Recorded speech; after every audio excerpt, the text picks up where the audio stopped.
আসসালামু আলাইকুম ওয়া রাহমাতুল্লাহি ওয়া বারাকাতুহু। ওয়ালাইকুম আসসালাম। কে বলছিলেন?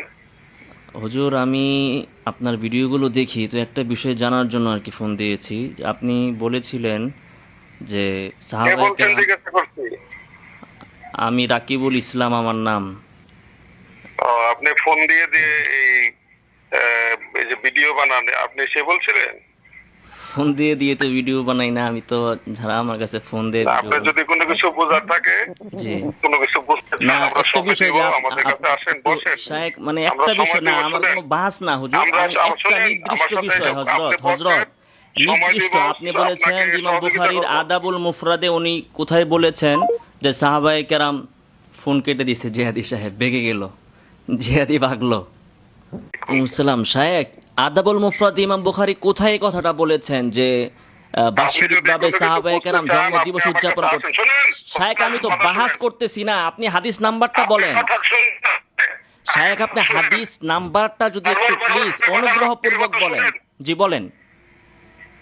যদি কোনো কিছু বুঝতে চান, আমাদের কাছে আসেন, আমরা সহযোগিতা করব। মোবাইলে আচ্ছা এইভাবে আচ্ছা, জি রেকর্ড জি করে জি জি জি। দুইটা ভিউ আচ্ছা কামাইবার শায়েখ, জন্য এক মিনিট। বাচ্চা কাচ্চাকে এক- রুজিকিরা অন্যভাবে রুজিকিরা খাওয়ান। না না, আপনার অন্যভাবে রুজিকিরা খাওয়ান, জি এইভাবে শায়েখ, রুজিকিরা খাওয়া লাগবে মাহফিল না। করে রুজি করবো না আপনার মতো, মাহফিল করে রুজি। একটা এক মিনিট, আপনার কথা তো শুনলাম। বুখারী কোথায় বলছে আদাবুল মুফরাদের কোন জায়গায় ইমাম বুখারী বলছেন এটা আপনি বলেন। আপনি তো মিথ্যা কথা বলেন। ইমাম বুখারী আদাবুল মুফরাদের কোথায় বলছেন যে সাহাবায়ে কেরাম জন্মদিবস উদযাপন করতেন, এটা বলেন। আবার বেচারা কেটে দিছে, আবার কেটে দিল। শায়েখ, আপনি ফোন কেটে দেন কেন? প্রশ্নের উত্তরটা কি দিবেন না? প্রশ্নের উত্তরটা তো দিবেন যে আদাবুল মুফরাদে ইমাম বুখারী কত নং হাদিসে, হাদিস নাম্বারটা বলেন, যে সাহাবায়ে কেরাম তাদের সন্তানদের জন্ম দিবস পালন করেছেন। হাদিস নাম্বারটা বলেন একটু মেহেরবানি করে। আপনি এখন কথা বলতেছেন না শায়েখ, আমি তো শুধু জানার জন্য হাদিস নাম্বারটা শুধু বললেই হবে, আর কিছু আমার বোঝার দরকার নাই। হাদিস নাম্বারটা শায়েখ। বেচারা এখন এই আপনারা দেখতে পাচ্ছেন আলাউদ্দিন জিহাদি সাহেব মোবাইলে আছে, এই যে দেখেন ওনার নাম্বার, এবং উনি অন কলে আছে কিন্তু কথা বলতেছে না। উনি বলেছেন যে ইমাম বুখারী নাকি আদাবুল মুফরাদে হাদিস এনেছেন যে সাহাবায়ে কেরাম তাদের সন্তানদের জন্মবার্ষিকী পালন করত। এখন উনি হাদিস নাম্বারটা বলতেছে না, উল্টা আরও আমাকে ঝাড়ি মারলো। এখন ওই যে ফোনে আছে, তারপরও কথা বলে না। এই যে দেখেন সম্মানিত দর্শক, আপনারা দেখলেন এই যে সুন্নিয়তের বিশাল বড় আল্লামা সৈনিক আলাউদ্দিন জিহাদি সাহেব, আমার নাম শোনা মাত্রই বেচারা বলে যে আপনি সরাসরি আসেন ভাই ফোনে।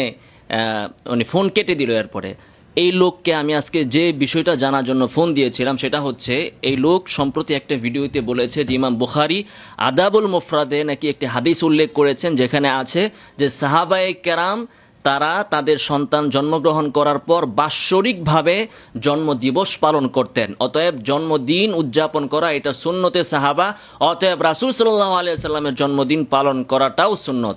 এটা সে বলেছিল। এটা আমি ওনাকে জিজ্ঞাসা করার জন্য ফোন দিয়েছিলাম যে ইমাম বুখারী আদাবুল মুফরাদে কোন জায়গায়, কত নং হাদিস, কার থেকে বর্ণনা, এই হাদিসটা কি, এটা একটু জানার জন্য ফোন দিয়েছিলাম।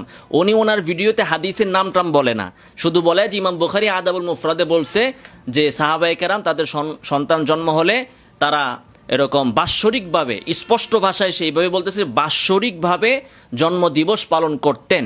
তো ইমাম বুখারী আদাবুল মুফরাদে এমন কোনো কথা বলেন নাই, এমন কোনো বর্ণনা আনেন নাই।